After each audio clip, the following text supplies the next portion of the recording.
Hey tubers, it's me again. Today I'm going to show you the location of and how to replace your air to fuel ratio sensor on a 2006 Nissan Altima. And we're going to get rid of code P1273. 9 times out of 10 when I've worked on these Nissans and you have this code, it has always turned out to be the fuel to air ratio sensor for me. After replacing that sensor, the code has gone away and never returned. There's my part number. I bought it from rockauto.com. Cost me 75 bucks versus whatever the local auto parts store charges. So just keep that in mind. You've probably been told that you have a faulty fuel system, leaky fuel injectors, dirty fuel injectors, and a crack in the manifold up front. Right quick, I've yet to find it to be a fuel pump problem. Don't waste your time there.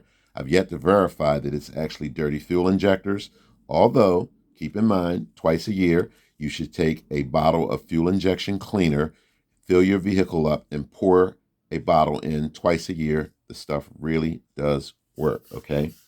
As far as leaky fuel injectors, if you had leaky fuel injectors, you would smell the presence of gas while driving.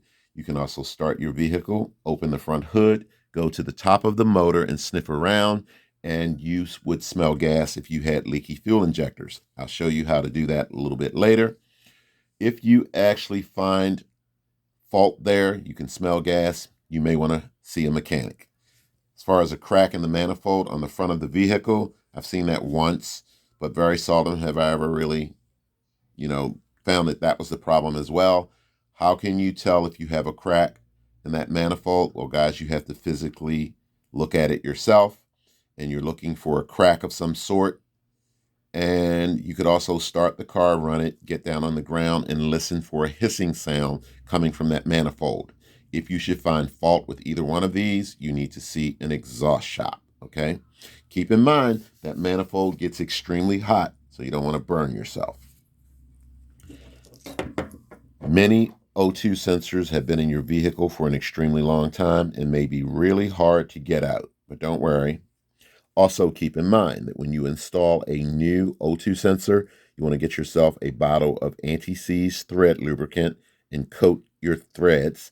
What anti-seize lubricant does is keeps the O2 sensor from being stuck the next time you need to remove it. If you find that you have a difficult O2 sensor, get yourself a can of PB Blast, any local auto parts store, Walmart, Home Depot, Lowe's, etc. What you want to do is spray a moderate amount around this bolt here, let it penetrate for about 20 minutes, and just keep repeating the process until you get it out. It will eventually come out, guys. There are many, many different types of O2 sensor removal tools. You can purchase them at Harbor Freight or any local auto parts stores.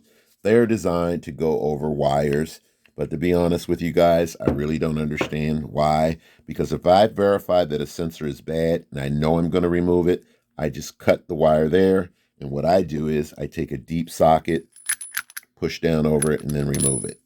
Saves me from buying some tool I'll never use again. This particular tool is very handy, however, for your Altimas, as the sensor sits in a really funky place, the air ratio sensor rather. So when you actually go to get that sensor out, this little tool will fit right where it needs to fit.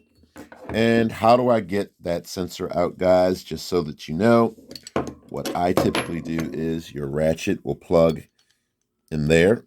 And you need tools, guys. Whenever you're doing this stuff, you just need a set of tools. I plug this into the sensor removal tool. And then what I do is I get a socket and a long driver, and I plug that socket over the arm of the ratchet. And what it does is when I go to turn it out, it allows me to crank it. Gives me a lot of leverage, and you'll be able to break that sensor's bolt fairly easy. Right quick, I'm going to explain to you the difference between your O2 sensor and your oxygen and your air ratio sensor. This is your regular O2 sensor found beneath the car. This is your air ratio sensor. The connector is found up top, and the sensor itself plugs into the manifold on the front of the vehicle. What's the difference between the two, guys? Your regular O2 sensor, and notice the connector, it's green. Your regular O2 sensor is responsible for monitoring the amount of gases that are in your exhaust system and the amount of gases that leave your exhaust system. Your air to ratio sensor, notice the connector and how different it is. It does the same thing, except for it makes adjustments to the fuel to air ratio mixture in your vehicle. If any one of these sensors finds fault, it sends that information to the car's computer, and then your check engine light is illuminated to get your attention. So just be mindful of that. On the regular O2 sensor, if you should replace it, there is a little clip holder that's on the other one. Your new sensor will not come with that clip holder. You'll need to take it off of the old sensor and transfer it over to the new sensor, or else you'll have nothing to hang that sensor on, or the sensor connector rather. You can also use a 7/8 wrench to remove the O2 sensors beneath the car.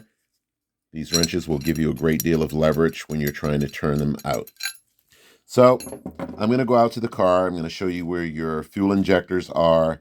I'm going to show you how I set up to remove the air to fuel ratio sensor. I'm going to show you where the connector is and how to get that off. And then we should be done for the most part. So hold on, be right back. Okay guys, I'm at the vehicle. Once you remove your cover, there is your air to fuel ratio sensor. Just remember to get it loose, pull this little tab up, and then you pull the electrical connector away. The sensor's electrical connector sits on a little housing. You want to slide it this way and lift it up. Just remember that when you put the new sensor on, push it down and lock it into place. You'll notice what I did with the driver, the socket, and the ratchet. Let's see if we can get you a good picture. That is how the tool sits over the sensor. And then basically what you just want to do is crank, crank, crank. Lefty loosey, righty tighty to remove. Go up to your spark plugs and look in the back, guys, and what you will find is there is your fuel injection system. What you're looking for is wetness around that. If you see a lot of wetness, then you need to see a mechanic. You just need to get a light and really look down in there, guys. Okay guys, that's basically it. Keep in mind you have 4 fuel injectors if it's a 4-cylinder.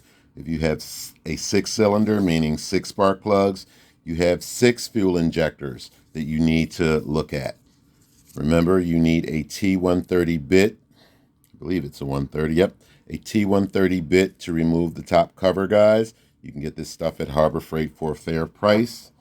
Keep in mind, make sure that when you're done, you make sure everything is hooked up just like you took it apart. You make sure you put anti-seize thread lubricant around the threads of any O2 sensor. If your check engine light was turned on by the O2 sensor or the air to fuel ratio sensor, you want to get a scan tool and reset your check engine light. You can go just about anywhere nowadays and buy a scan tool for a fair price. It will come with some sort of instructions and show you how to use it for the most part.